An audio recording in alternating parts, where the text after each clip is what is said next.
The Things We All Carry is a podcast about first responders and their stories surrounding trauma on the job.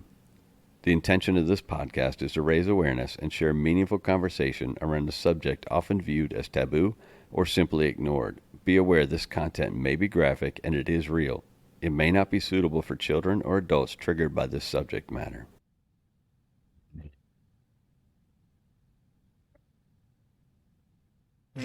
Welcome to episode 38 of The Things We All Carry. Recently, I had the pleasure of meeting Jeremy Johns. He describes himself as a regular guy. However, the experiences he has had throughout his careers are anything but regular. Jeremy served 3 tours in Iraq prior to joining the fire service. The situations he was faced with and have overcome are astounding.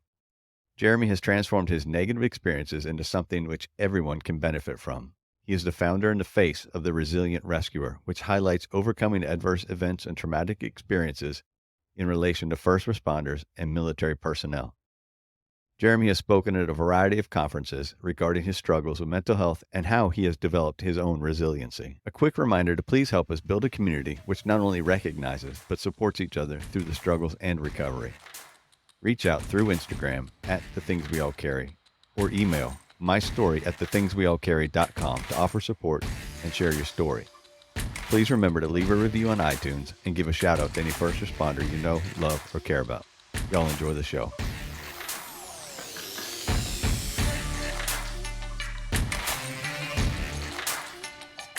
Jeremy Johns, how you doing? I'm doing good, man. How are you? I'm doing well. Thanks for joining me today. I appreciate it. Yeah, thanks for having me. I appreciate it too. Where are you at today? I'm actually at home. I live in Gloucester, Virginia. Just got off shift this morning, but out in my garage where I like to hang out and try not to get in trouble. I guess how much trouble can you find in the garage? And that's a dangerous question. Plenty. Let's hear a little bit about your family history of where you grew up and what life was like growing up. Yeah, so I was born in Florida. What part of Florida? I was born at Homestead Air Force Base. Oh, okay. Which is no longer there thanks to Hurricane Andrew. Yeah, it was wiped off the face of Florida, basically. Yeah, which kind of bummed me out because I always wanted to go back to see, at least where I was born, but I guess I could go back to the land, but whatever. Yeah, so I was born there. My dad was in the Air Force, and for the very beginning, like the first few years of my life, it was typical military family life where born in Florida, then we went from there to California, which I don't remember any of. But from California, we went to Turkey. We were there for a year. My brother was born there. I wish I could remember that. That seems pretty cool. But was there for a year, came back to the States. I was probably, at this point, I'm probably close to 4. And my dad gets stationed in Barksdale Air Force Base in Louisiana. That's where my memory really starts as far as being a kid. My parents had a falling out and they ended up getting divorced. I remember bits and pieces of them fighting and arguing and stuff, but they did what was best for them. They got divorced. My mom remarried pretty quick. She remarried another guy who was Air Force as well. My stepdad, who I consider, he's my father. He raised me he's all I remember, all I know. But he took me in. He was one like me and my brother are one of his. He raised us. Amazing man. He did 24 years in the Air Force. I think that's the beginnings of my wanting to do something that's bigger than myself. I think that's where it got rooted for me. I was always enthralled by him, seeing him in his uniform and him coming home and just telling stories about what he did that day. He worked in the ammunition side of the Air Force, put together bombs, took them apart, got weapons packages ready for whatever fighter jets they had at the time. He did some time as a weapons instructor, so he'd teach new pilots about what weapons do what are best for what. And he'd bring home training videos, all these different bombs and rockets and stuff, just blowing stuff up. And I could have watched that stuff all day. I was going to say, at that age, it's probably hard not to catch the bug. Oh, my God. Oh, yeah. And he would always get us fired up because, hey, do you want to see what happens to a tank when it blows up from the inside? Of course. Of course we do. Yeah. I still want to see what happens. Yeah. But, so I think he put the bug in me from an early, but a super typical kid. I grew up playing outside, drinking from the garden hose, playing in the woods until it got dark. Was in Cub Scouts, but we moved from Barksdale to Langley in Hampton, Virginia. That was going into math. I think I was 8 going into second grade, I think. But that's there. My brother, my sister, my half brother and sister, they came into the picture there. Again, grew up together, so I don't even like half brother. I use my brother. Had a special needs sister that was born. She was born with a condition called Edwards syndrome or trisomy 18. They have a really low life expectancy for those kinds of kids. They usually don't survive the first few days, and then the longer they go, the more their chances of death increase. But she, instead of going to like the 1 or 2 days, she ended up making it almost to her 13th birthday. So she had a long life considering, the medical issues that she had. But because of her condition, she got assigned to specialty doctors, both at Langley and CHKD in Norfolk. So because of that, my dad was prohibited pretty much from being assigned to another base just because they didn't know if they would have the capabilities to take care of her. So he did a couple remotes, like 1 year remotes to like Korea. He did that a couple times. But pretty much from second grade on, I've lived in the Hampton Roads area of Virginia. But yeah, Cub Scouts, Boy Scouts, I did a bunch of skateboarding, played baseball. But I think it was between my dad and seeing him in the military, and then the stuff that I learned from scouts and the things that I had to learn to help take care of my sister so that my parents could have somewhat of a normal life, at least be able to go out for dinner or run an errand. At least I had to be able to take care of my sister. So I had to get infant CPR for special needs kids. I had to learn how to feed her through the tube in her stomach. I had to learn like choking, like how to clear a foreign object in her throat. She couldn't talk, she couldn't walk.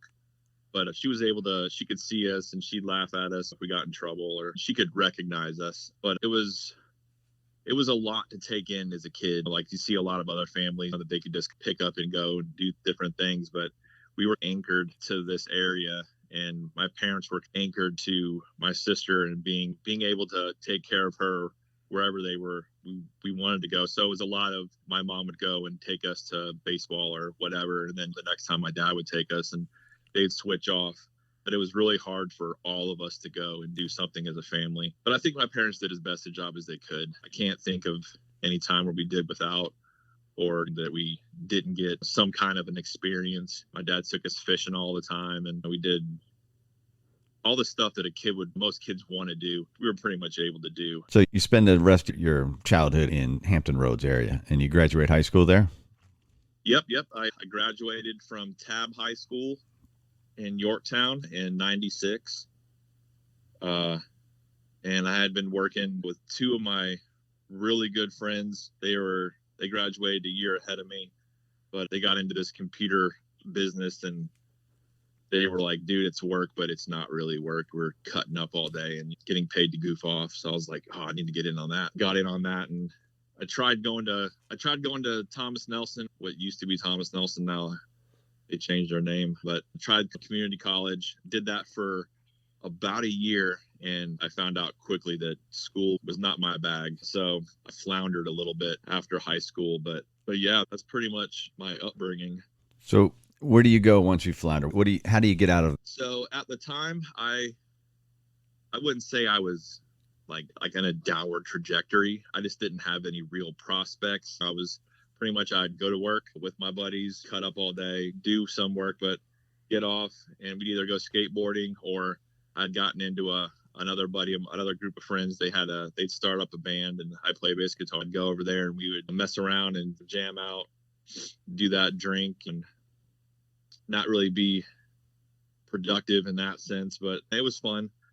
But I met my wife, who way back, both of our brothers played baseball together as kids. So I met her and her dad through my brother's baseball team. And one of the coaches, he got a out of the blue assignment, like, hey, you got to go to Korea for a year. So they were losing a coach. I'm sitting in the bleachers one day, just waiting for my brother's practice to be done. And they, like, a couple of the guys come on, they're like, "Hey, does anybody like baseball?" And yeah, I like baseball. I played baseball. So I raised my hand. They're like, "Would you be interested at all in helping coach this team? Because we're losing a guy and we can't find anybody else." So, yeah, I'm here anyway because of my brother. Yeah, I'll help. So I met my wife's dad, who was one of the other coaches. So I got in good with him in the beginning just because helping coach the kids' baseball team. But I saw my wife at the time, well, way before that, but I saw her at a couple practices, but she'd always worked a concession stand on game day. So found myself going to the concession stand a lot. That was probably 2 years before we even started dating, but 2 years go by. She went to college. And then one day I ran into her mom and she told me, "You should give Jessica a call. She might want to go out." So I was like, "Oh, okay." She's going to school at William & Mary at this point. So I'm like, "Oh God, she's like really smart. And she's going to find out that I'm like a total loser." But aren't we all though like, at times? right. Absolutely. So I was like, what's the worst thing she can say? No. So I was like, okay, I'll give it a shot. So I call her up and she's, "Oh my God, I would love to go out." So we hit it off. But I found dating her that I definitely needed to have some kind of direction because she was on this trajectory of, she's at William & Mary and she's getting a degree in political science and foreign diplomacy and international relations, like all this really high level stuff. I'm like, okay, I got to do something more than skateboarding and working at a computer store. I started talking to both of our dads about different things that I could do, and they both said maybe the military. They can, if you don't know what you want, at least maybe you can find something that you do like, some kind of direction, or at least find out what you really don't like. So I was like, okay, yeah, sure. So I started that process with the Air Force. Growing up Air Force, her parents, my wife's parents, or her dad's Air Force, so that's all I knew. So I started with the Air Force, did all their paperwork, and this is before September 11th, so there was like no rush to get anything done. So I go do all the medical screening and I do all of the tests and everything. And I scored really well on their aptitude test. So they're like, "You can do anything, any job in the Air Force that you want to do, aside from like pilots and that kind of thing. But else, you have a high enough score, you can do it." So I was like, sweet, I'm going to do some James Bond intel kind of stuff because I can see that has application outside. So I'm starting to do the paperwork for that. And then September 11th happens. I remember I was at work. I was actually going into work, and right as I'm pulling into a driving spot, I was listening to FM 99, and they said, "Oh, sounds like an airplane hit the World Trade Center." And I'm thinking, probably what everybody thought. That's probably some Cessna, some trying to get a little too close, moron. So get out of the car, and from the time that I got out of the car till I got in the building, the footage was out, and like all my coworkers were all huddled around this one TV. And I'm like, "What are you guys doing?" And so we sit there and we watch. And I actually saw the second plane go in. And my boss, the guy who owned the company, he was like, "I think everybody should go home." "Yeah, it's probably a good idea." So I go home, and as I'm driving home, I'm like telling myself, I think this is the moment that I need to do something. I felt we were attacked, and I needed to do something more than work at a computer store. So I was like, okay, the military is definitely where I'm going. So I went back to the recruiter, and of course, they're frantic at this point. Everything is hiding alerts, and they're not letting anybody into the recruiting office. You have to call in and make an appointment and get cleared and all this kind of craziness. But I eventually get in, talk to my recruiter. He's, "Yeah, we're waiting on a couple signatures. It shouldn't be too long." And that it shouldn't be too long drug for the better part of almost 8 months. The Air Force got super strict about who they were letting in. They only wanted certain career fields, certain scores, all these particular things. They were super picky. We need to get a signature to let you go to the next process or the next step. And I kept waiting and waiting. I'm like, I need to do something. I'm dying here. I want to do something. Finally got fed up, took all my paperwork and went outside, and I didn't know what I was going to do with it. But I saw an Army recruiter out there smoking.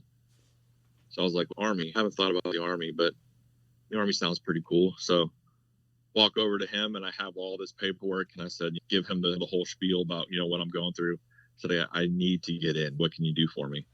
And he looks through it all, and all his work was already done for him. This is too easy. I can get you into boot camp quick.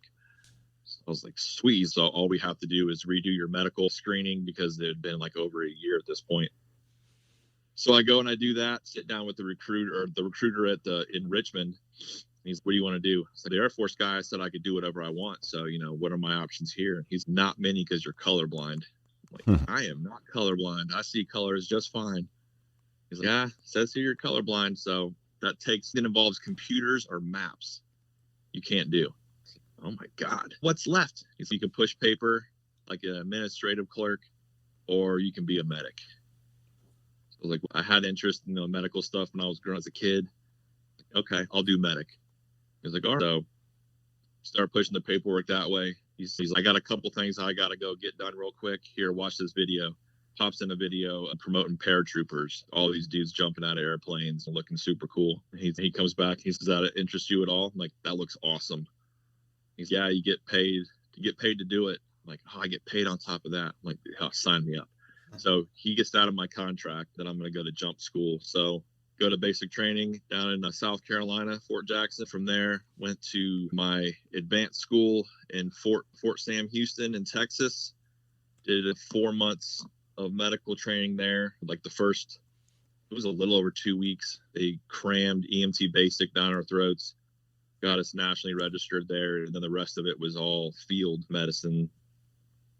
And then from there, went to jump school in Fort Benning in Georgia. Was there for 3 weeks. And then during that, you could pick your wish list of where you want to get assigned, what bases you'd like to go to. And all 3 of mine were Fort Bragg. So that's all I want to do. Graduation day comes, and they have a stand in line alphabetical order, and they're handing out your assignments. And it was like just down the line, like Fort Bragg, Korea, Fort Bragg, Korea. I'm like, oh my God, I'm going to Korea. And a buddy of mine that I kept in touch with for a while, actually, but he was directly in front of me, and he gets to it, and they're Korea. I'm like, oh man, and hand me Fort Bragg. I'm like, thank God. I do not want to go to Korea. So go to Fort Bragg. And I was there a couple weeks, and the unit that I got assigned to was already overseas. They sent me to Iraq not too long after that. Now describe what you were doing, what unit you were assigned to.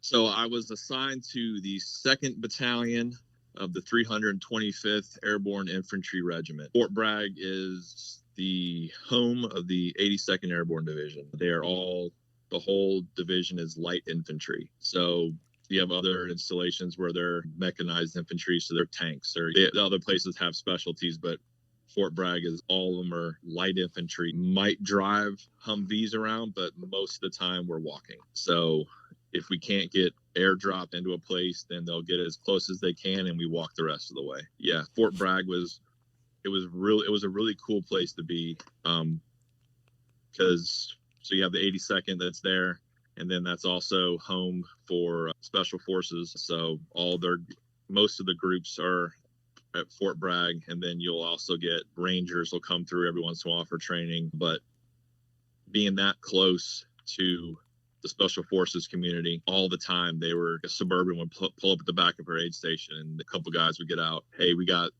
whatever medical lab is going on. It could be like goat labs or pig labs or just different types of medical training that they were going through. And like, we got 3 empty spots. Do you want to send 3 of your guys to come through with us? Yeah.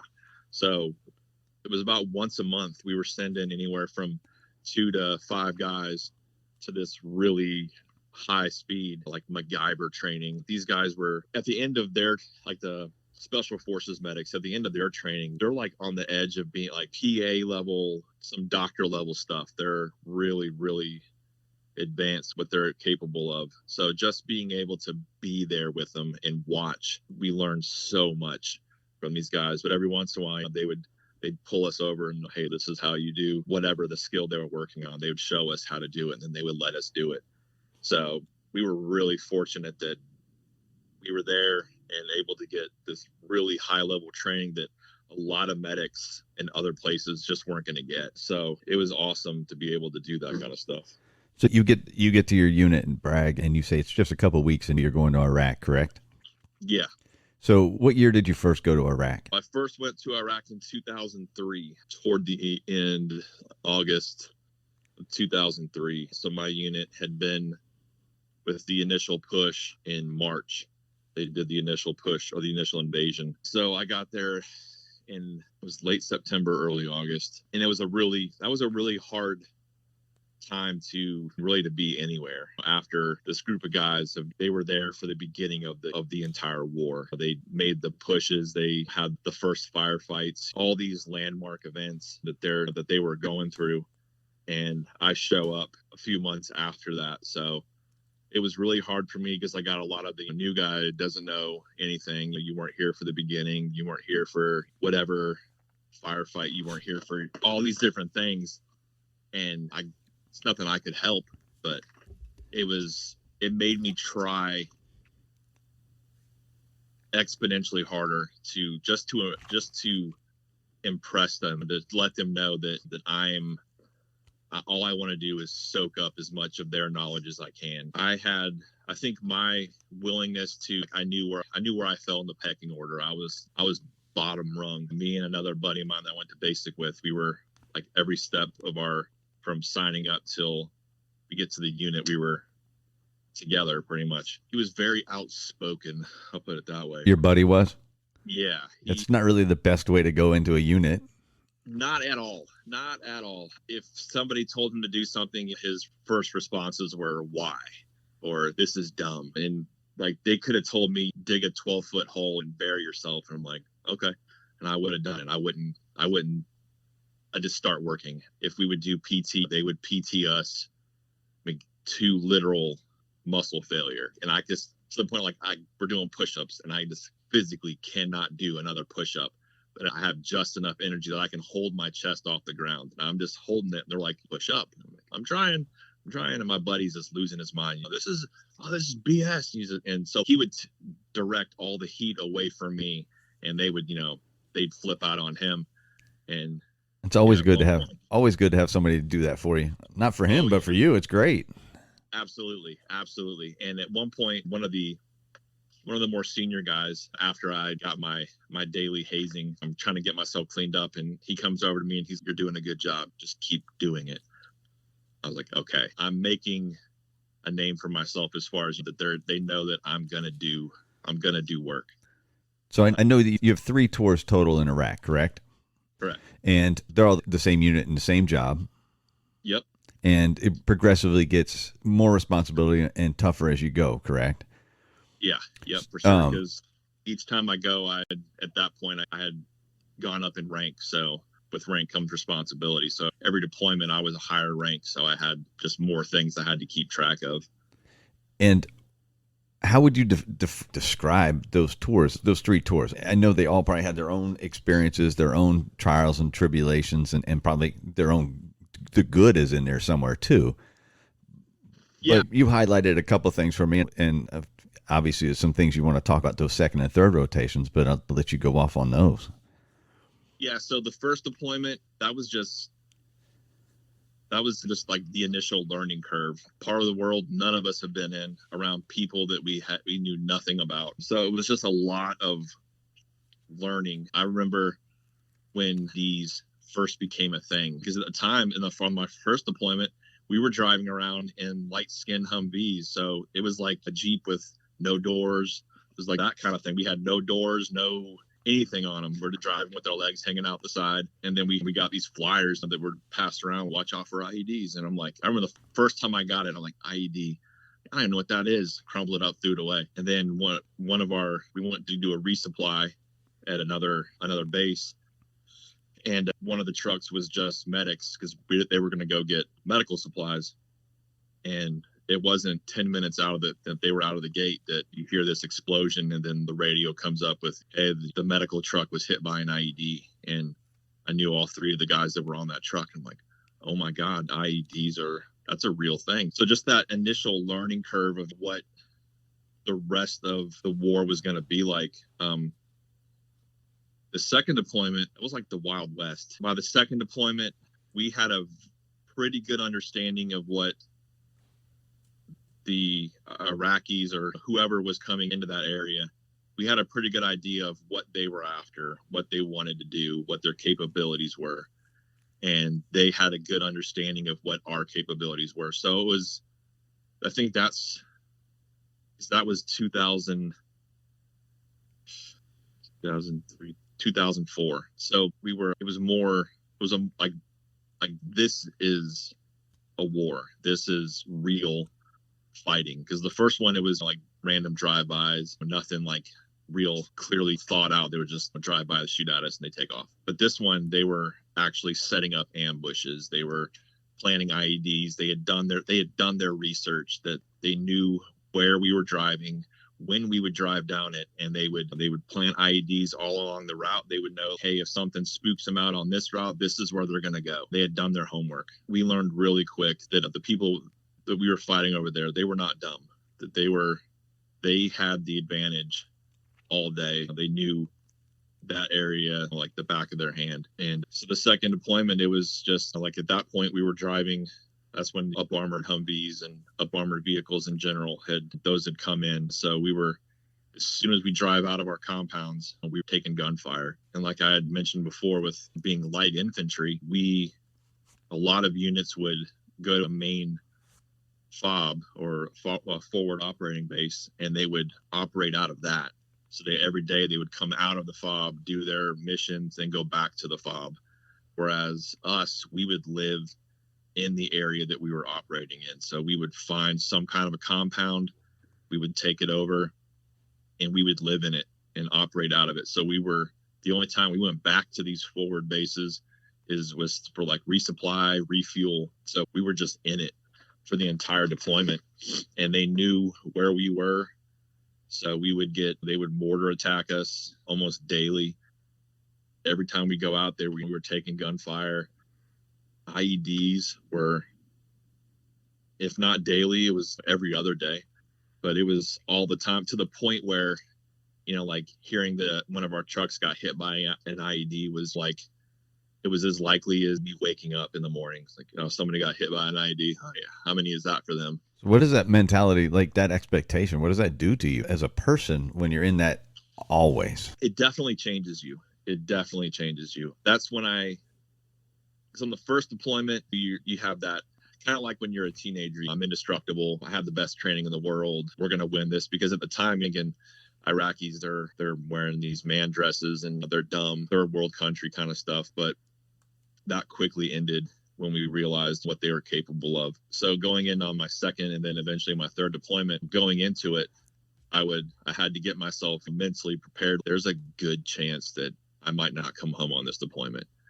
And just wrapping your head around that. I saw a couple guys who they just like they had like what I can only describe as like a nervous breakdown. Like they just had like this snap, and they would freak out, like can't do it, and they'd get sent off somewhere, I don't even know where. But I wasn't gonna let that be me. But I accepted that at least I was gonna be doing something that I felt that I had a purpose. But it definitely changes you when you could go of things that would normally make you afraid.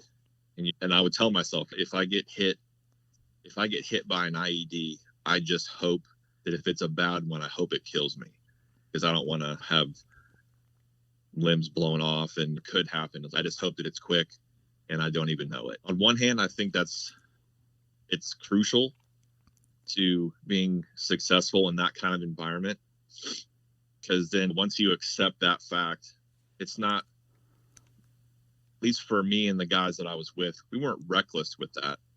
We just accepted that this is part of our job. This is part of what we're doing. There are very high stakes and very high consequences in this kind of environment. And we would accept that was part of this is what comes with the job. And we would accept that, okay, I know that could happen.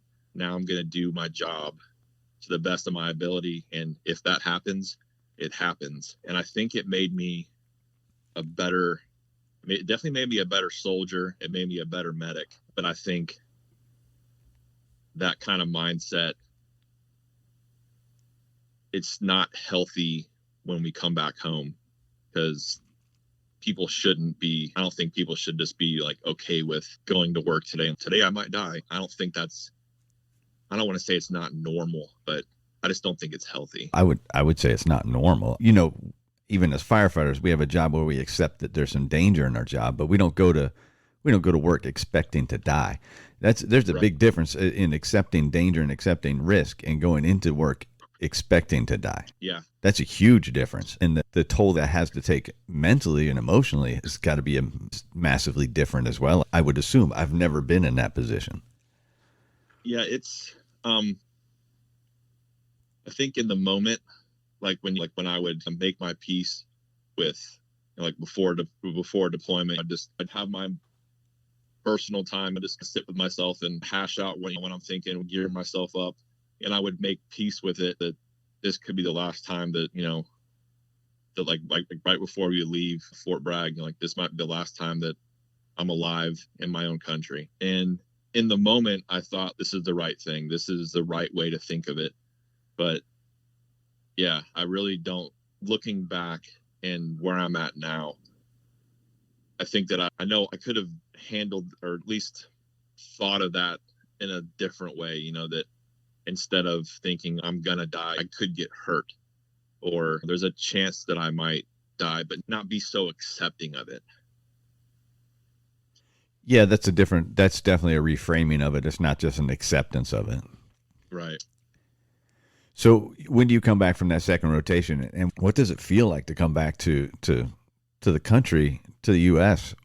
from that kind of, I don't know, that kind of tension and that kind of emotion? It was hard. It was real hard because you have our guard was up 24 hours. I think the only time that we weren't really, guard wasn't all the way up is when we were asleep, and we would sleep in shifts. So somebody was always awake. So you're always on guard. You're always expecting to get some kind of an attack. You were just always ready for something to happen. And I think that they've done a pretty good job now where there's a process to coming back home where, like for us, we would, like they'd send us to another base and we would palletize all of our equipment, and then you would be at that base for anywhere from 2 days to maybe a week max, waiting for enough aircraft to take your whole unit home. But I think now they do a really good job of slowly reintroducing you to, like, so you have that week of time in country, and then you come home and there's another period of time where you're getting readjusted to being back in the States, and then you go back to your family. But for us, it was, you went from Iraq for the whole time. You might have 2 or 3 days waiting for a flight, and then boom, you're back in the States. And having that level of, your guard being up, and I think the military as a whole, but definitely for the Army and in the unit I was in, you found really fast that having a heightened level of aggression it kept you alive, because if you were always ready to fight, then when something kicked off, you were just ready to go. And then going back home, and you land and you walk into the hangar where all of our families are, they got flags and welcome home and all that stuff, and you're thrown right back to your family. And all those things that have been keeping you going on that deployment, they just don't turn off like the lights. So it was really hard coming back home. I found that just driving, that I avoided potholes. I avoided the edges of the road. I avoided manhole covers. I avoided, if there was trash or a dead animal or whatever on the side of the road, I would go out of my way around it. They actually, at one point after we got home, they had to sit us down as a unit and tell us we weren't allowed to drive in the middle of the road, because we would just, because it was so prevalent with you.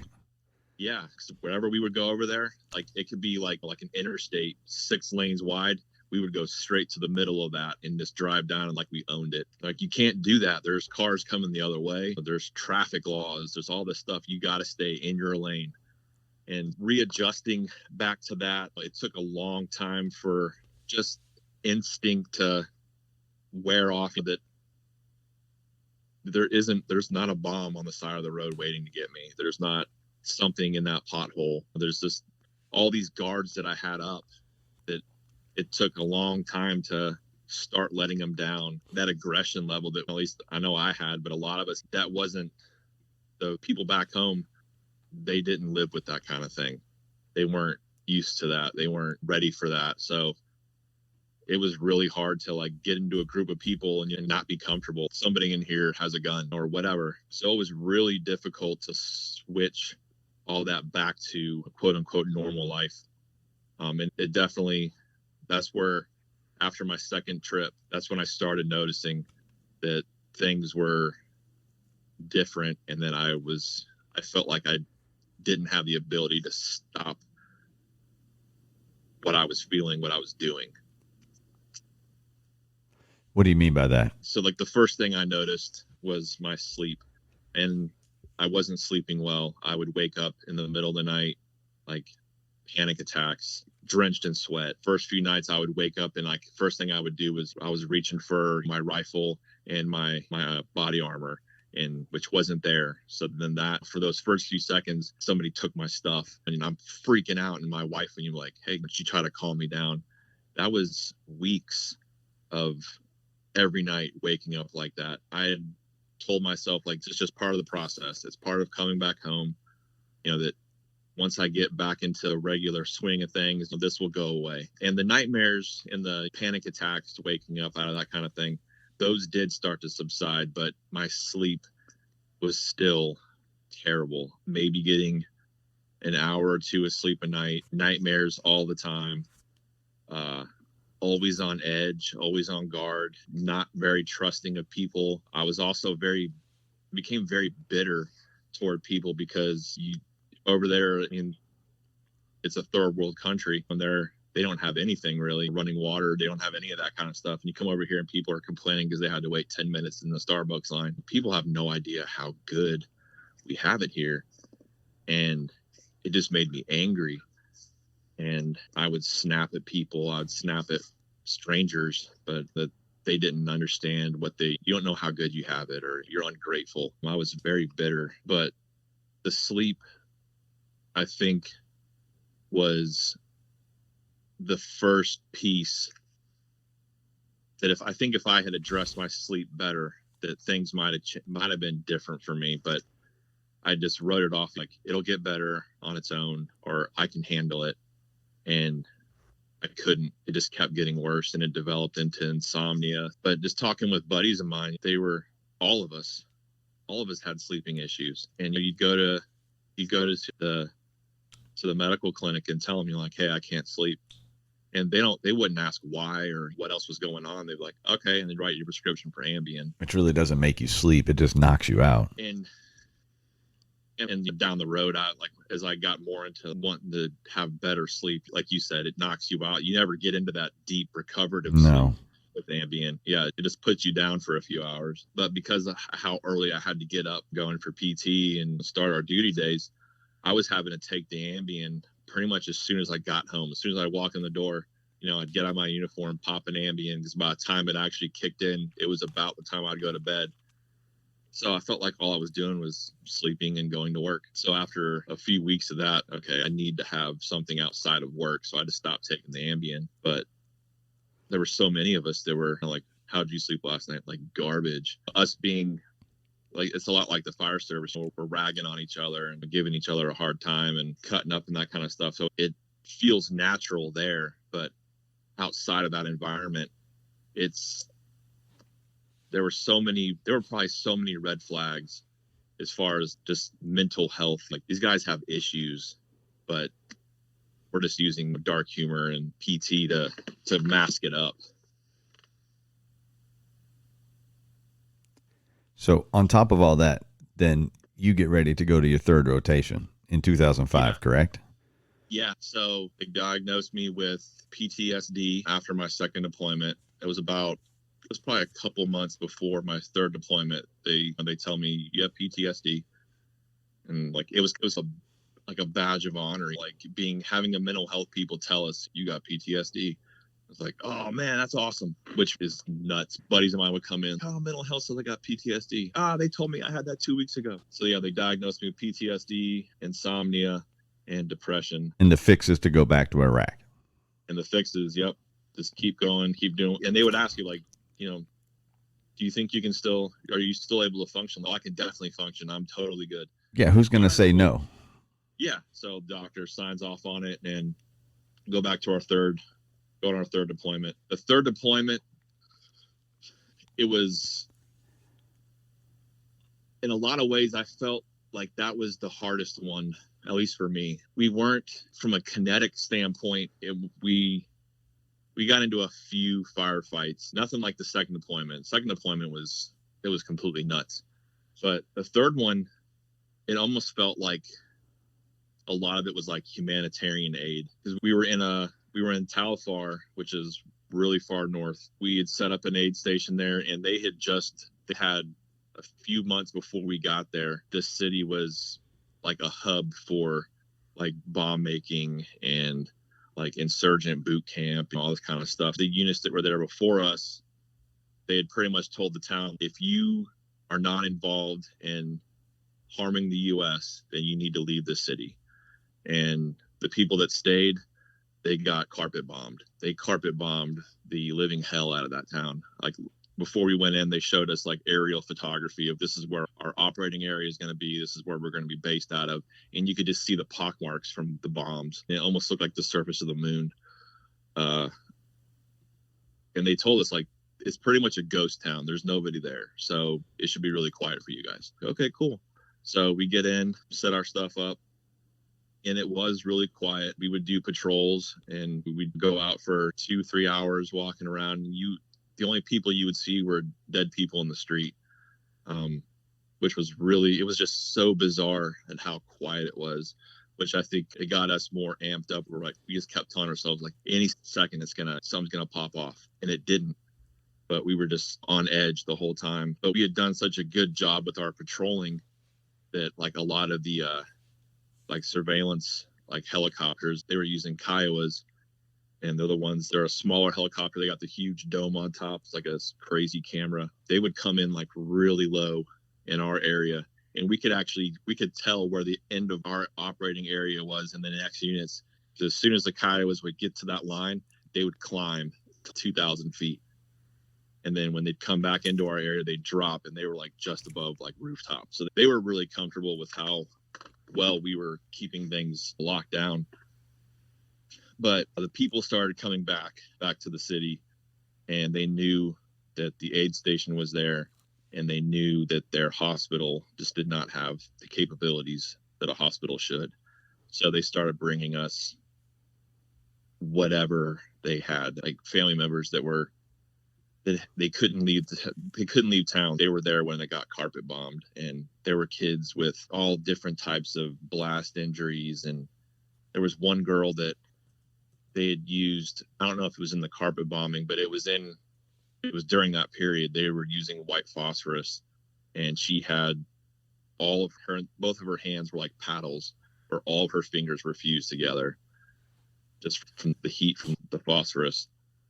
But they were bringing us all these different types of injuries that we weren't accustomed to dealing with. We were bullet holes or blown off limbs, like those. That was our bread and butter. We could deal with that. But blast injuries, like medical issues, we weren't that versed with. So they would come in droves. My stomach hurts, my heart hurts, just all these different issues, and we would treat them as best we could, and we would send them back out. And there were so many instances of like child abuse where you could tell that this kid was put into a bowl, like a scalding pot of water. You could, like, a perfectly round burn mark on their rear end. Like, I know that's what that is, but there's nothing you can do about it.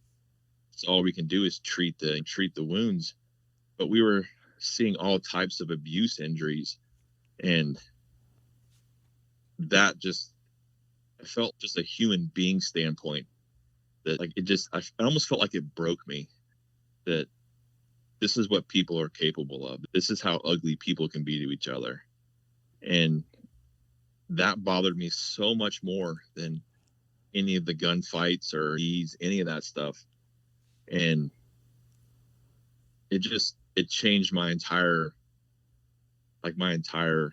perspective on like what I was doing. Like I would later find out, like just through for the presentation that I give on mental health about moral injuries. And I felt like that's what I was experiencing, because despite as good as we were trying to be about rebuilding this country and like giving them money to rebuild hospitals and clinics and rebuild their homes and help them stand their army back up and hire police, all this good stuff we were trying to do. And then you'd see these dozens of kids and adults too, but all these abuse, just almost torture they would do each other. What's the point? All this stuff that I'm doing, that, we're doing, and I just felt like it doesn't matter. We can do all the good in the world, and at the end of the day, it doesn't matter. And so after that deployment, the issues that I was already having with the sleep and the PTSD, and pretty sure I had depression before my third rotation, but all that was just, it became deeply entrenched in who I was at that point. So when do you come back from the third tour? I came back, it was my wife and I's anniversary, so it was December 28th of 2005. And what's the plan then? Are you in your mind, are you thinking that this is a career, or are you thinking at that point you're already planning to get out? I was actually on the fence, because I felt like the level of experience that I had, the things that I had seen and done, that I felt like I was pretty good at my job. I was a good medic. That I knew what I was doing. So I would tell myself I could do this for a career. But my wife, she was already seeing the changes that I was going through, the more negative issues that I'd been developing. So she was very supportive. Like, if you want to reenlist, then, she would always tell me, it's your life. I'll support you with whatever you want to do, but I just need you to really think about it. So I would think about it. And once a week, they would send me to the retention office, where the recruiter for our unit would try to sweet talk me into reenlisting. And I would always say, I need more time. So at that point, I had almost a year to make a decision, because I got out in 2006, but I was really thinking about reenlisting, because I just felt I'm good at this. And at this point, it's easy for me. So what else could I do on the outside? I don't know. But a buddy of mine, after our second deployment, he was recruited and picked up by Special Forces. So he wasn't with us on our third deployment, but after we got back, he came back. He'd made it through the whole pipeline, and they sent him back to us to recruit more of us. He came up to me and he's like, "You should drop a packet for Special Forces." And I don't know, I'm not a very good, I'm like a horrible runner. And I was like, "I'm not a very good runner." He's, "You don't gotta be good. You just gotta be consistently bad. I can do that." So he'd come all the time like, "Dude, you need to drop a packet." So I started talking to my wife about it. And she told me that if I was going to reenlist, if you're going to reenlist, then you're going to have to go Special Forces. Because just the resources that they have they pretty much have an unlimited budget. So anything they want, they get. They have like their own, like each group has its own doctor. So they're really good about taking care of their own. So she said, you need to go someplace where you're going to be able to continue to grow and get taken care of. Because we had a few friends that had gone Special Forces and they did nothing but boast about how amazing it was. So what makes the decision for you to get out? My wife, she gets pregnant with our son, and I start thinking about, do I want my son to grow up an Army or a military brat like I did, bounce around all over the place. And I had a few friends that had kids, and I don't know. I remember so many times where, go up to them, hey man, how's it going? Could be better. Today's my daughter's birthday. I'm not there for it. And I remember another buddy of mine, it was on our second deployment. We'd only been in country about a week. His wife went in to have their daughter, and then the daughter ended up passing away for, I don't know what the circumstances were, but they lost their daughter, and they put a Red Cross message in for him, and it came through the aid station. So we went to our command and told him, like, hey, this guy's lost his daughter. And so they go to tell him, and he asked, when do I get to go home? And the command said, that's not a priority right now. The mission's a priority, and there's nothing you can do for a dead child. And I was like, oh my God.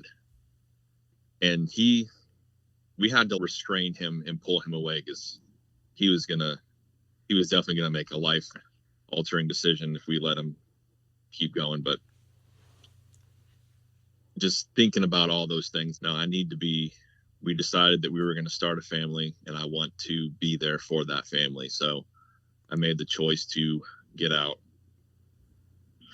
And so I did. My son was actually born the day I signed out. And I'd heard about buddies of mine that are like, oh man, I'm going to sign out. I thought it was just an expression, but I found out that no, there's actually a notebook, and you put in there Jeremy Johns separating from the Army at this time on this day. Wow, that's actually like a real thing. You actually do sign out of the military. Like a buddy of mine was like, hey man, what are you doing? My wife just had our son. I'm going back to the hospital, and I'm out of the Army now.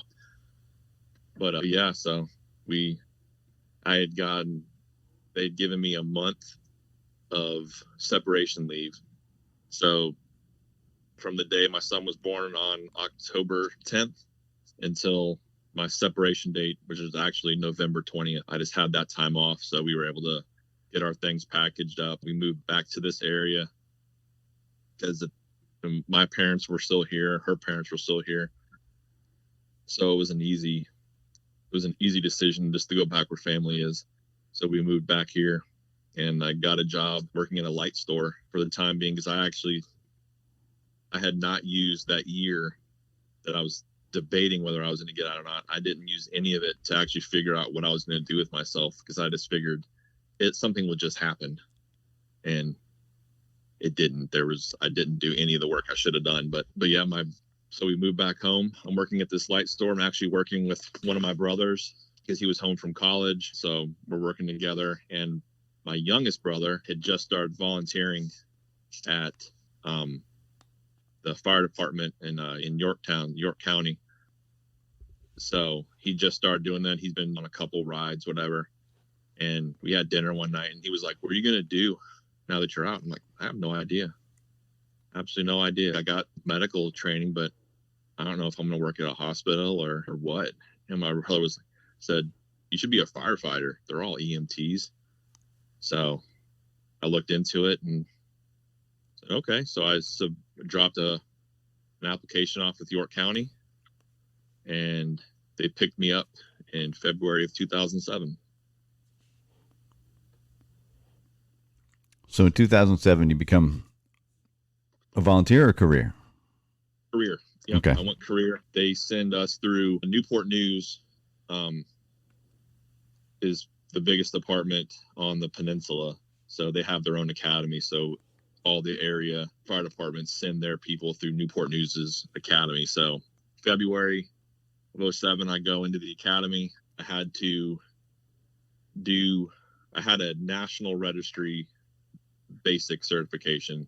So I had to get a Virginia certification. I did the written test and passed that. And then I had to schedule another day to do the practical. And I had to drive to Ivor to do my practical test, which that was like middle of nowhere for me. I mean, I don't know how many times I thought, like, I'm totally lost. There's nothing here. And then eventually I got there.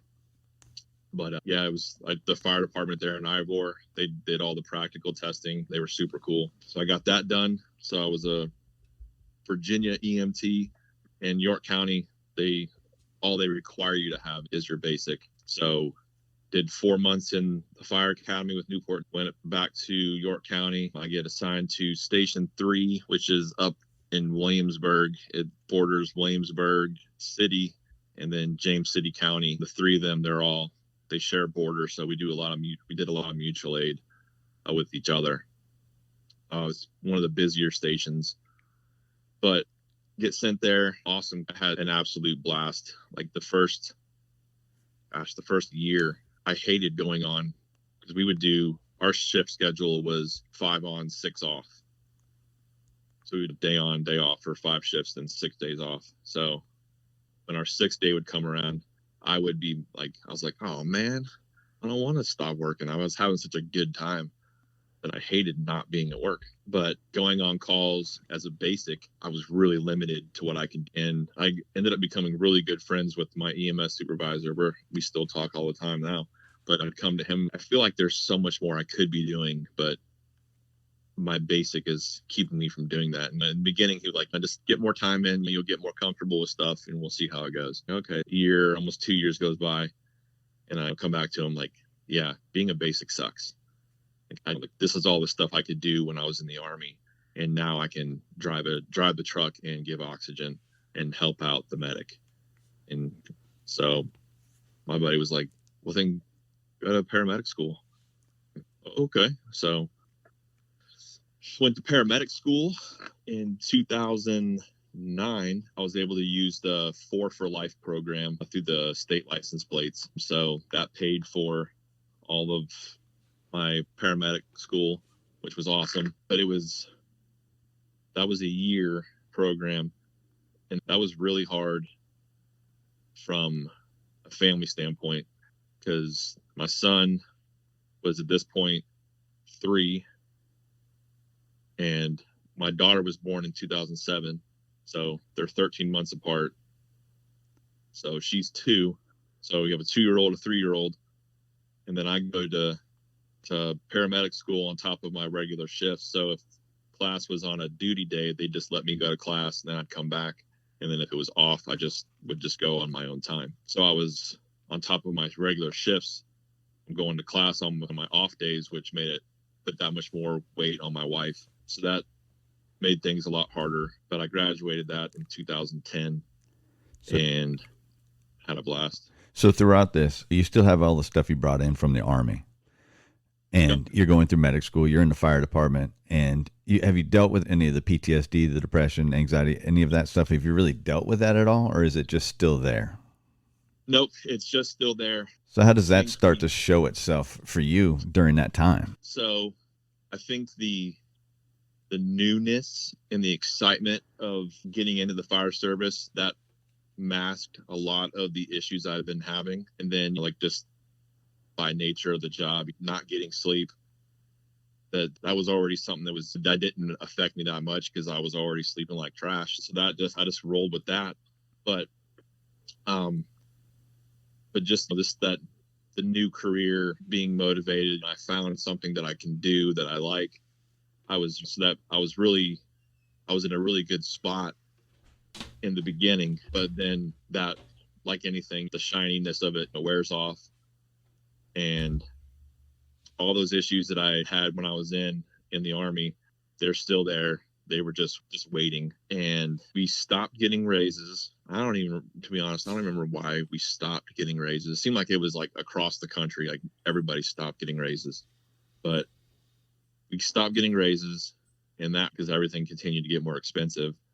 And then we were a smaller department, so we had chiefs that were very in your business all the time. So lots of micromanaging, lots of telling you what you can and can't do when you're at the station. You'd have to clear any kind of training with, at least your district captain. And if he said no, then you couldn't do it. And it was a lot of political, like out of good old boy kind of system, where if the district captain didn't like my lieutenant, so he would just say no to everything. And there was nothing my lieutenant could do. So just having admin breathing down your neck, telling no, you can't do that. You can't do that. And I'm like, I just need to keep making myself a better firefighter. so that I can continue to move up. So I went through all the tech rescue class, went through some hazmat stuff, and then found out that we weren't going to, like, our admin didn't want to use our tech team for anything we'd call Newport News, which kind of, that made us feel like, why do we even have this stuff if you're not going to use us? That bothered me. And morale started to tank. Everybody was unhappy. And because of that, then all of my issues just started to flare back up. I started getting angry again. I was bitter again. Just all those things I had in the Army, now they're back. And now I have, at this point, almost 5 years of neglecting all of it, that it's just been festering and getting incrementally worse over 5 years. And I was miserable. I got to a point where, I'd wake up and the first thing I would do is check and see how much sick leave I had, because I just don't want to go to work today, because, A, B, and C people are going to make the day suck, or the chief's going to make us do something dumb, or he's going to tell us we can't do training, whatever it was. So I just didn't even want to go to work. And I started having, I guess you mean, like, suicidal ideations. Like, they started off as like random, like every once in a while, like little things would just pop in my head. Like on my way to work, I'd have to take the interstate. Like, I wonder what it'd be like if I just floored it and ran into the back of this tractor trailer. I'm like, no, that'd be bad. And I wouldn't think anything else of it. And that might happen like once every couple of days. But it got to a point where it was every day that I would drive into work. Like, I should just swerve off the road into these trees. And it got to a point where in the beginning, when I first started having these thoughts, I'm like, oh no, that's so bad. I don't even know why I thought that. It's so bad. And they got so regular that I didn't even think that it was nothing. Like, that probably would be bad. And I actually rationalize it. Like, this is probably how it would go. And I didn't tell anybody about any of it. I think my wife knew that something was going on, because she was always very wanting to know what I'm thinking, what I'm doing, whatever. She likes to stay involved with what I'm doing. So she would always ask me, how do you feel? How are you doing? What are you thinking about? And I was, nothing. I feel good. Things are good. I'm okay. And she would always checked up on me, but I would always tell her things are good. Everything's fine. But I'm starting to get more and more of these thoughts. My depression, it took everything for me to get out of bed in the mornings just to go to work, or to get up and deal with the kids, or just do everyday tasks. But I think that mentality that I had from when I was in the Army, that there's going to be times where everything sucks and you just got to keep going. And so I would just tell myself, I'm just going to embrace the suck and just keep going. And so I would force myself to go through the motions, and I was just miserable, just absolutely miserable. And it was August of 2012 is when I first started seriously thinking about killing myself. I had got to a point where it was like I had dug a hole, and I had gone down so deep that I couldn't see anything else but the walls. There was no way I could get out of it. I felt like I was completely alone, even if I had family members asking, are you okay? Do you need anything? And I always know I'm good, because I didn't want to be a burden to them. Like, they already had whatever was going on in their life or work or whatever. I didn't want to make any of that harder for them. So I would I'm fine, and just slowly digging myself deeper. And it got to a point where, like, all that I knew was just how much life sucked, and how depressed I was, and how the work is pointless, because every day that I go to work, I'm miserable. And I'm probably not a good father, because I'm always unhappy. And I know I'm not a good husband, because I'm always unhappy. And if my wife asked me, how are you feeling? I would snap at her like, I'm tired of you asking me. I'm fine. Leave me alone. And I had a buddy of mine that had gone all down at one of the hotels, where a guy had used what's called an exit bag. They were really popular in Australia as a form of euthanasia for, like, their older populations, or people that had a terminal disease or something. There was just a way that they could end their life on their own terms. But there was a guy down in in one of the hotels that did it. And he told me that it was so bizarre. If he walked in, he was just laying in bed. He had this bag on his head, looked like a big balloon because it was inflated, but no signs of struggle. He looked like he was just totally calm. He left a note, but we started getting flyers that I guess this started happening in other places. And I saw it, and it's suicide by asphyxiation. And they said that it was completely painless, that it only took a few minutes it was less than a minute for you to go unconscious, and then minutes before you were dead. And up to that point, I had been able to rationalize away every other option for suicide that I could think of, because I didn't want for there to be a mess to clean up. I didn't want to overly traumatize anybody by what they would see. And as weird as it sounds, I didn't want it to hurt. I don't want my last thoughts to be something as painful. So then I saw this and I thought, that's the perfect solution. That's exactly what I need. And on the flyer that I'd actually gotten in my email from work, there was a little blurb in it about how instead of using like a big bag, like a garbage bag, that there was a way that somebody had figured out how to use the stuff from a CPAP machine. And I thought, like, I got all the stuff for a CPAP machine the VA gave me, because they said I probably had sleep apnea, but I couldn't wear the mask, so I just threw all this stuff in a closet. But it's like, I got all that stuff. All I need is the gas. So one day we were out running errands at Walmart, and I'm going down one of the aisles, and it happened to be the party section, and I see a big box of helium for balloons. And I remember seeing that one of the popular gases that people would use for these exit bags was helium. So I was like, okay, I'll remember that. Now I know where to get helium. And it was a few days later, had come home from work, had a really hard shift, was just exhausted, completely unhappy, I was just over everything. And I decided that I'd had it. So it was a regular thing for my wife and I. We put the kids to bed, and once they were asleep, if we didn't have any ice cream, I would say, hey, I'm going to go up to Walmart and get some ice cream. And my wife would say, cool, or whatever else we needed, she would ask me to get. So I told her I was going to Walmart to get ice cream, and I remember her asking me, are you okay? I'm like, yeah, I'm good. And I go up to Walmart, and I get the box of helium, and I'm standing in line. And that's the first time that I've ever been thankful that there was only one cashier working, because there was a line of people, and I'm sitting there waiting, and a few moments go by, and then just, I guess I would later find out that the act of suicide is usually a spontaneous act, that people could think about it for weeks, months, years.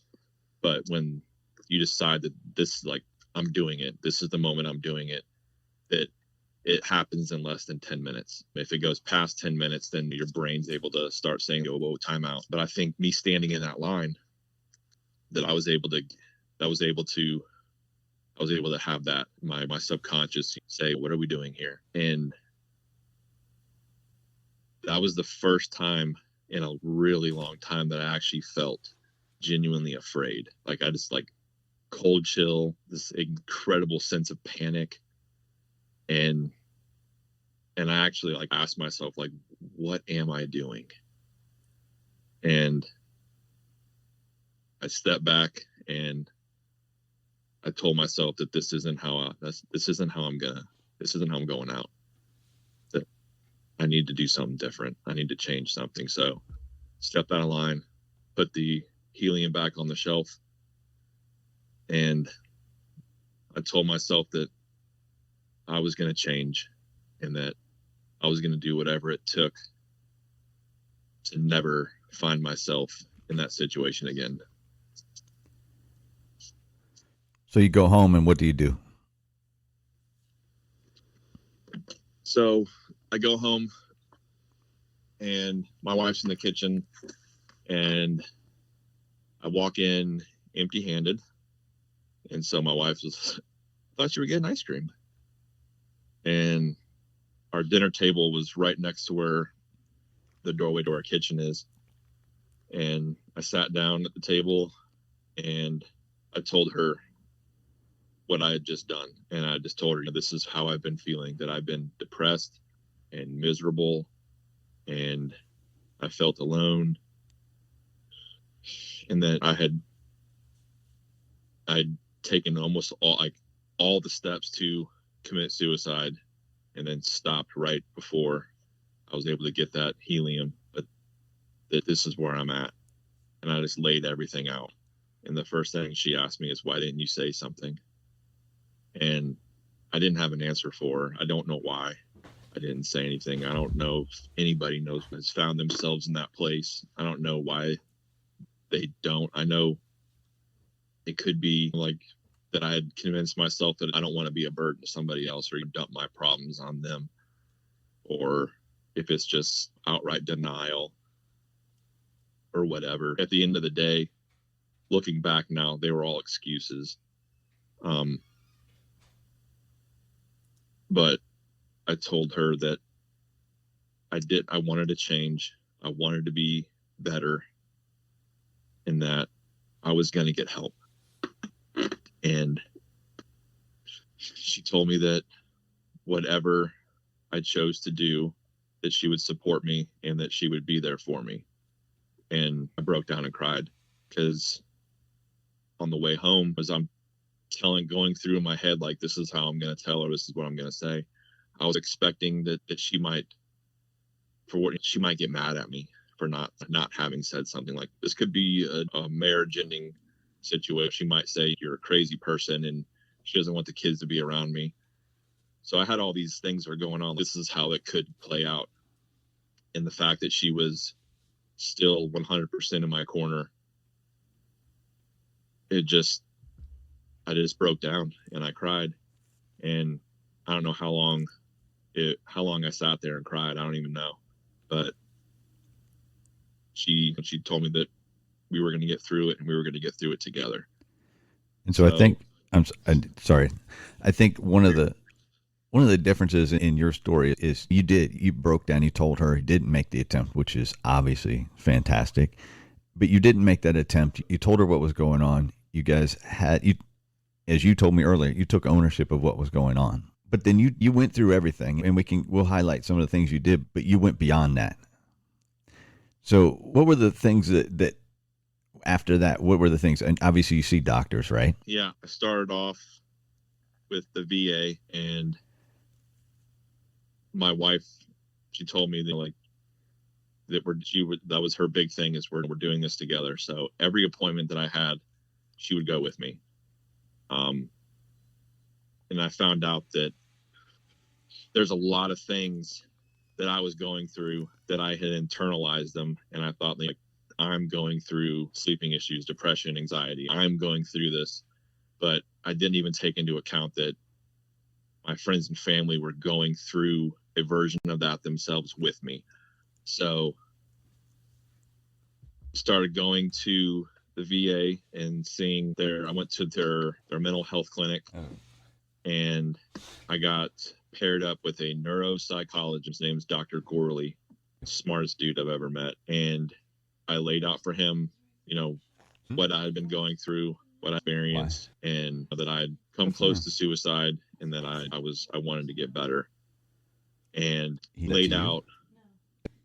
he had me lay out like all the ways that I would deal with coping with the issues. And they were alcohol and drugs, all the medications that the VA or my personal doctors would give me for depression, anxiety, pain, all the different things. I would take all of alcohol and trying to figure out what made me feel better. But he found all my coping mechanisms, and he would break them down and show me they weren't healthy and why they weren't a good resource for me to use.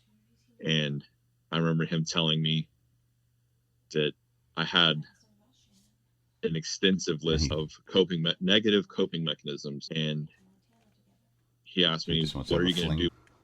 They failed already, because you found yourself in a place where you were ready to take your life. He said, so it's not a matter of if that situation comes around again, but when.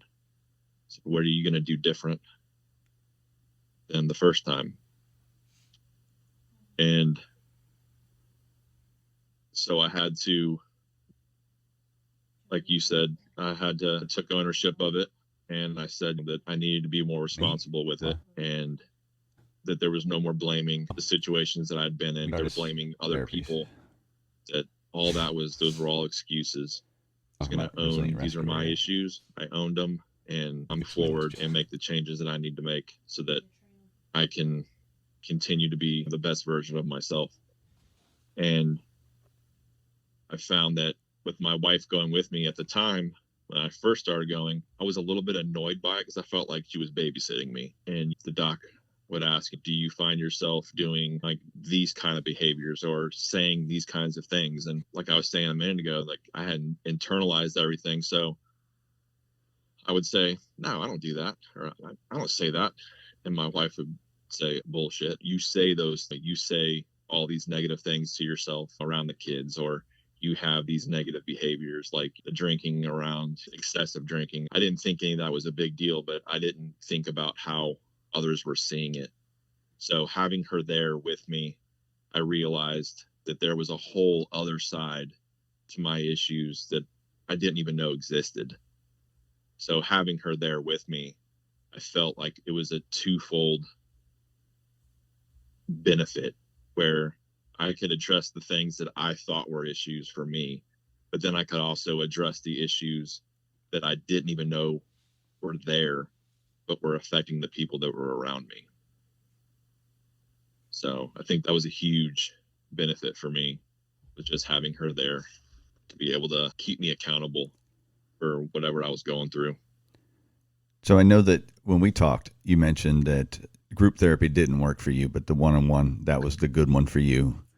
Yep. And you mentioned a couple of other things, guided meditation, yoga, exercise, and you picked up archery, correct? Yep. Yep. And in woodworking is another hobby that kind of helped replace all the help replace the pills and alcohol and all that. Yep. And I think one of the key points you made is the post-traumatic growth over post-traumatic stress disorder. And I'll let you explain what you mean by that. Yeah. As I started going through the different types of treatments, like in the beginning, I was very standoffish with treatment because I just felt like it was a lot of getting in touch with what you were feeling. It was really touchy feely, like hippie kind of stuff for me. But my wife and my doc, they told me you got to be receptive to this stuff. You got to at least try it. At least if you try it and you don't like it, then you'll know that you don't like it because, whatever reason there is. But if you just say I don't like it and you don't try it, then you'll never know if it's really beneficial. So having that where I'm just going to be open to any number of, anything that I could come across was a huge change for me. And just through talking with like other coworkers or friends or people that I would meet, there was a lot of emphasis on the disorder part of post-traumatic stress. And I know that for a while, I felt like I was defined by that disorder, that letter. And when I started going through my treatments and I was open to different things, I didn't like the idea of being identified by the disorder. I didn't want people to associate me with a disorder. So I told myself that I was going to do other things, try everything I could come across, however outlandish it seemed to me. I was going to try it because I didn't know what was going to work for me or what I would actually enjoy. And just through the process of the one-on-one treatment, the guided meditation, the yoga, the breathing techniques, that I found like one guided meditation that led into like yoga, and then the yoga led into the breathing techniques. And then I found the breathing techniques actually helped me with my archery because then I could use those breathing techniques, even though I had learned them in the Army. It was just having a different bank of techniques that I could use. It made me better at archery. And just seeing that all these things, they were kind of connected, but the more open I was, then the better I got at the things I liked. And I saw that there was just that the more open and receptive I was to being better, just being a better person, that there was all this opportunity for personal growth. That I had learned so much about myself that I thought that I was super, you know, that I was tough and strong and that when I was in the Army. But where I'm at now, it dwarfs that. I've grown so much as a person just through have the willingness to fail. That, and I don't even know if fail is the right word for that, that to try something and just not like it, or try something and it just doesn't work for me. Because I could go in, like when I first went to group therapy, the person that was leading it would say, this helps a lot of people. But I was in that group of people that it didn't work for. But that's not to say that that doesn't take anything away from group therapy, because there's a lot of people that it does work for. So having that open mind and the willingness to step into something that is uncomfortable, that could be uncomfortable in the beginning, and then to find out that there's room for me to grow as a person in that space, I almost became obsessed with it. That, like, just how much enjoyment and just personal growth I had found through trying all these different things. Even if they didn't work for me, then I could at least say this particular modality didn't work for me, but I've experienced it. Now when I come across someone who's, I don't know where to turn, I have a whole bank of place options that I could say, maybe you should try this. And they could say, I've never heard of that. And I can give them a little bit of a background on it. And then I found that even saying that I tried this particular, like, group therapy, like I tried it, it really wasn't my thing, but it works for a lot of people. When someone hears that, say he tried it, he didn't like it, but he kept going, he found something else. Then that I found that a lot of people will say, okay, then if he can try it and not like it and find something else, then I can too. So you used a word in there, the word resilient, and that's what I wanted to talk to you about to end the conversation, is what you're doing now with that word and your presentation. You want to give us the bare bones and the description of what the resilient rescuer is? Yeah, the resilient rescuer, it's my handle on Instagram and Facebook, and I have a blog as well. But that came about, I was actually after the first time I gave my presentation on mental health. And after my presentation, there was a handful of people that came up to me, and they had questions about, like, where I saw myself, where things were going, how I think this applies to the fire service or people, or just the world, or people in general. And I found that I kept repeating that word, resilience, that, that we need to learn to be more resilient, that we need to have the ability to experience something that could be very negative and bounce back from it. But instead of it hurting us and taking us down like the path that it took me, that we need to learn ways that it makes us better, that we're able to recover from these kinds of things and move forward in positive ways. And so after that conference, I decided that resilience, like, that's a really good word. I like that word a lot.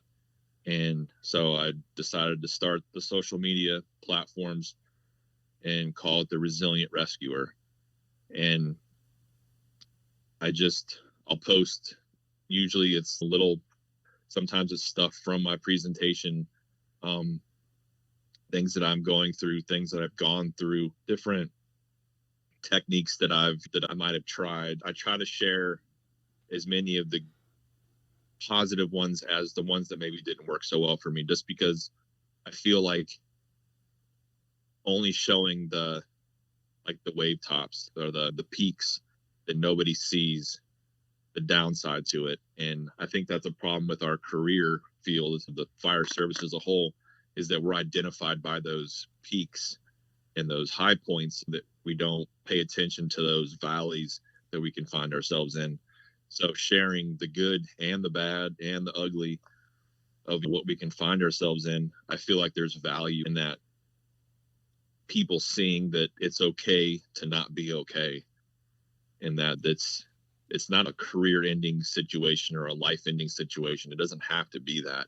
That there's always a way to dig yourself out of that hole, that there's somebody there that can pull you up and get you on the path to being the better version of yourself.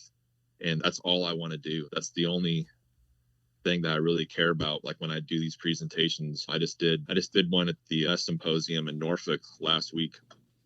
That if one person comes up to me and says, "Hey, I really appreciate what you do, and I feel like I can start counseling or whatever," that's a win in my book. And just putting myself out there and showing everything, it is making an impact. And I see that every time after I do a presentation, people come up to me and they're thanking me, and they're asking, can you come to my department and talk? And I've even found success with this with my kids, because they're teenagers now, and they're about to be 15 and 16, but just the world that they live in now, that I just tell them they actually sat in on my presentation last week. I just wanted them to see what I went through, and for them to understand that it's totally normal to go through things that have an effect on you, even if that's a good effect or a negative effect. But if it's a negative effect, that's normal, and it's okay to have these things bother you, but it's not okay to just let them lie and not do anything about it. And my son told me, it was actually the day after the presentation, he told me that he'd already felt like he could come to me with stuff, whatever he was feeling. But he said, now I know that there's nothing that I'm going through that I can't bring to you now. And that's even better than a stranger coming up. Yeah. And that's what I told him. I said, Bub, that is the single greatest thing that anyone has ever told me. So I said, you just made all these years of work that I've been doing. I was like, all of it 100% paid for, because I was like, the fact that you feel that way, said that's the greatest thing that I think I could ever do. So it was amazing to hear him say that. And so that's all I want, is to be able to help people and get them out of those dark places. Tell everybody where they can find you. You can find the Resilient Rescuer on Facebook and Instagram. In the beginning, I had to spell check resilient because I was spelling it wrong, even though I liked the word. So make sure you're spelling it right. But my blog is actually thehealthyrescuer.org. That's just a blog. I tell people that's like the ramblings of a moron, that I put anything and everything up there. Whatever idea or topic pops into my head, then I'll put it on that blog just to get it out of my head and into the world. But I post all different types of anything that I learn, I put up there on those social media platforms. And then I have another Instagram for just me, just Jeremy Johns. But yeah, I mean, if anybody who has questions or concerns or whatever, you send me a message.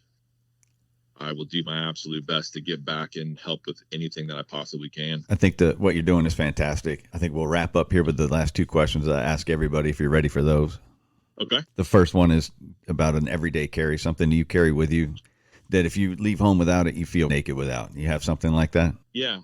Actually, my pocket knife. I've always been a fan of having a pocket knife just because it's a useful tool. My son got into Scouts, and he found that was a really good icebreaker for him. If he was doing something, that he could ask somebody, "Hey, you happen to have a pocket knife?" And a lot of people carry pocket knives. A lot of people "Yeah, I got one." And sometimes I just ask just because I don't need it, but it's an icebreaker, and I might, pick something off my shoe with it or whatever. But I thought that was a really cool way to try to start a conversation or whatever. Like it has more uses than just what people might think it's used for. So There was a time where I actually thought I actually did lose it when we moved, and every day I'm like, have you seen my knife?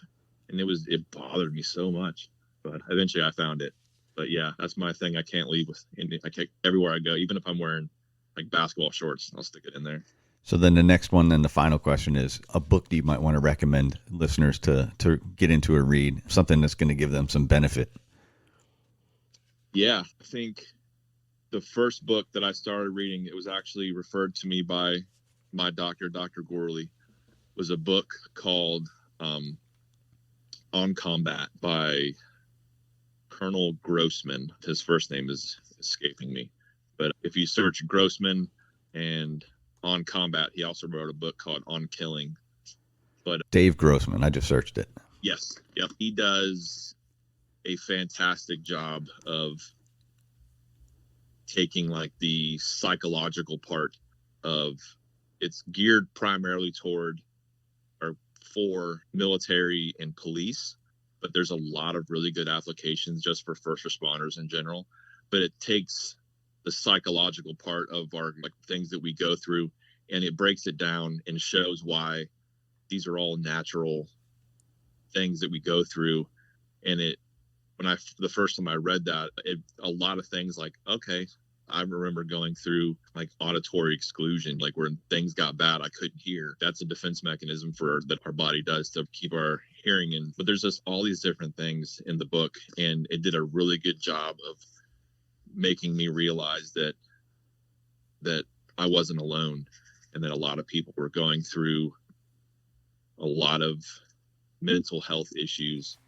So that's definitely a copy I have. I've loaned it out, I don't even know how many times, and everybody that gives it back, they all tell me like it was a great book.